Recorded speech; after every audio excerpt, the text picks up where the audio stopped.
ইসরায়েলের নির্মম হামলায় যখন গাজা ধ্বংসযজ্ঞে পরিণত হয়েছে, তখন নিঃশব্দ আর্তনাদে কাঁপছে মানবতা। তখনও বিশ্ব ক্রিকেটের বড় বড় মুসলিম ক্রিকেট তারকারাও ফিলিস্তিনের পক্ষে আওয়াজ তুলছেন না। তবে এমন 10 জন ক্রিকেটার রয়েছেন যারা সবসময় ফিলিস্তিনের পক্ষ নিয়েছেন। আর এই তালিকার নাম্বার 1-এ রয়েছেন হাশিম আমলা।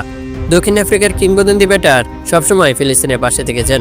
নাম্বার 2, মঈন আলী। ইংল্যান্ডের এই অলরাউন্ডার বারবার ফিলিস্তিনের জন্য কথা বলেছেন। নাম্বার 3, শাহিন আফ্রিদি। পাকিস্তানের এই পেশা নিজের ইনস্টাগ্রামে রেখেছিলেন ফিলিস্তিনের পতাকা। নাম্বার 4, মোহাম্মদ রিজওয়ান। কুরআনের আয়াত শেয়ার করে ফিলিস্তিনের পক্ষে জানিয়েছিলেন সমর্থন। নাম্বার 5, শাহাদাব খান।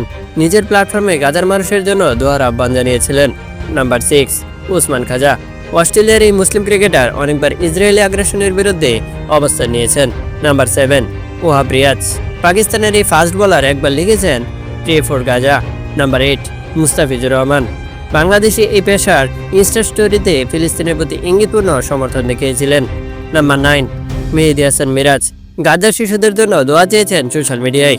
নাম্বার 10, ইমামুল হক। পাকিস্তানি এই ব্যাটার সরাসরি ফিলিস্তিনের জন্য কাঁদছেন বলে জানিয়েছেন। এইসব ক্রিকেটারের কণ্ঠগুলো যুদ্ধবিধ্বস্ত এক জাতির জন্য আশার আলো। তাদের মতো আমাদেরও আওয়াজ তোলা উচিত। ফিলিস্তিনের জন্য কথা বলুন, মানবতার জন্য দাঁড়ান।